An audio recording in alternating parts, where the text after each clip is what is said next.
kind of the way Jeff would do it, and I do it a little bit different. Image adjustment. He would go straight for curves. Yeah. I tend to use levels a little bit first. You can call it cheating, and sometimes I would here's what we want to do. I know what this image looks like, and the biggest problem is going to be blowing out the core of the peak 7333, 3031. So you don't want to blow the core out. So I want to try to stretch as much as I can without doing that. And yet I want to recapture all of this space up here, which is basically empty in the map. So I'm going to pull the white level down. If we really do it down to where I can see what's going on, we have blown the core of the galaxy out. We don't want to do that. So we don't want to go that far. We want to go down somewhere in here so that the core is not completely blown yet, and it's not going to look too bad if we stretch it, but it gives us a little more room to work at. Maybe somewhere in there. Now the things that I've read and I've tried say that you do this by RGB, each one individually. So you don't do that. I'm doing it on there. Right now I'm doing it on the whole everything around it. We'll do some individual color adjustment in a minute. This is just kind of a rough stretch. Okay. It's my first level of stretching. And now I'm going to bring the midpoint level down closer to that elbow. Not completely there, Yeah. but right where the elbow starts turning up is a good place to leave that. So that's just a linear stretch, and it's not too bad. That's why I'm here. You always learn something new. And it could use a little bit more. So this is when I start using a little bit of nonlinear curve and bring this curve level up just a little bit. If Jeff does this maybe 20 times, just a little bit. I'm going to be a little more lazy and bring it up visibly and just do it a couple of times. It's going to be real easy to overdo this. Looks like that's a little bit of sitting black point in the reverse, isn't it? And what happens when you stretch it is you lose the black point. And that's the first thing. Let's see the background is going all gray. I also see the problem here is that we're not perfectly color corrected. It's got too much red in it. And we can cheat by just pretending like we know what's going on. And in fact, You can't see this well enough. what I like to do sometimes is hold this histogram bar over and look at all the channels. Oh. This will show you where you are. So you can see that our black points need to be individually corrected by color channel to get them to agree. So that's what we'll do now. Let's bring the red-black point up to just this point. The green, just this point. That's what I need. And the blue, about the same. And that should have helped things, color correction. It's not great. Again, it's a little bit red. And you can see why you went. This is why you ended up playing with this thing all night long. To get this just right. And just manually turn it on red over there. So that's a rough stretch. And Yeah. Must have something happening right here. not terrible. Yeah, I'd be ecstatic. Oh my God, what digital development does that? So this is kind of a good starting point for doing two things that we're going to rapidly get in trouble with. The next thing I'm going to play with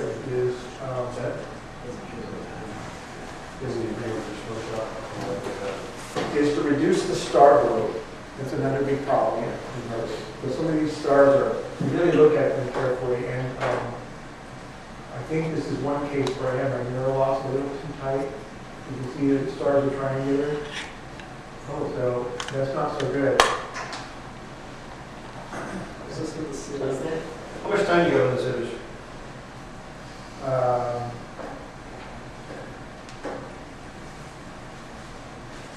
This was 19,607.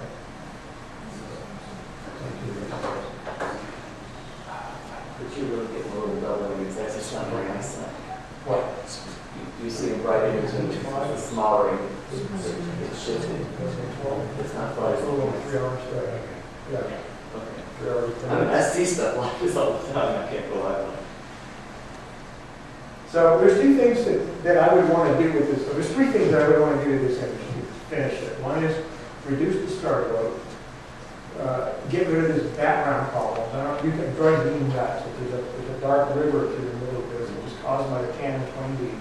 It's always there. And there's this mirror shadow down here. There should be probably an amp glow, a little amp glow over here. These two things down here are not going to bother me because we're going to crop our image here anyway. Right, so our image, we're going to want to look at maybe the central part.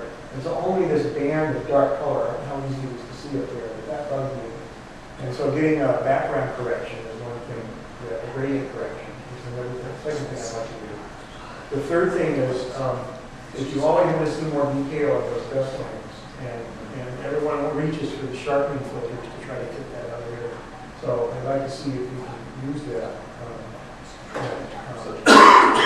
Improve that. And we'll see our problem. The star globe, I was going to use a tool of Images Plus that would help with that. Something called star size halo reduction, I think. Kind of an automatic tool. You just click on it and it reduces your stars a little bit. It works pretty well. But what it does is it ruins your galaxy. It just tears it up. So it will make your stars look a little nicer and cleaner. And you think the galaxy looks pretty cool, but if you zoom in on it, it's all plasticky and it's over-processed and it looks terrible. The way you do that in Photoshop is not nearly as good. It's an unsharp mask. It just kind of gives you an idea of what you can see. You want to keep this pixel level down to 1 or 2, and then turn up some sharpening. And what you see is from there to there. It really does make the lane, it really does make that galaxy look pretty impressive. Start to see the clouds in there up there. There's the processed image, and there's the unprocessed. Do you ever do anything with threshold? No, it's really long. I don't know, there's probably a use for it. Yeah, I've never figured it out. Just So you can do that all day long, and you can do the same kind of thing with the adaptive restoration, which I think gives slightly better results.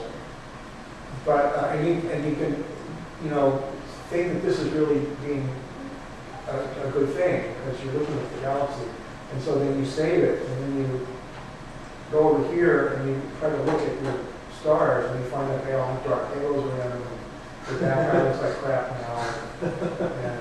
So I think if you raise the threshold a little bit, you'll avoid sharpening the noise. You can avoid that, and there's a background in Richardson-Lucy that has the same effect. But I find it's very difficult to get it to leave the background alone, to leave the stars alone, and without leaving a little dark halo around. I thought this is where you were going to show us selective masking with layers. Exactly. So this is the deal. You've got, and I apologize because I can't show you how to minimize the stars, which ruins the galaxy, and then I can't show you how to sharpen the galaxy, which ruins the stars. But I have pre-made those files, and I can show you how to layer mask the two of them together to get the best of both worlds. Right? So let's do that.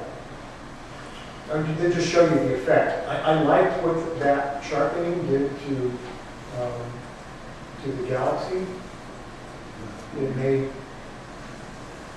would you use Noise Ninja or something like that? You could use Noise Ninja, but my thing is when you start doing that kind of stuff, you're trying to fix problems, getting creative.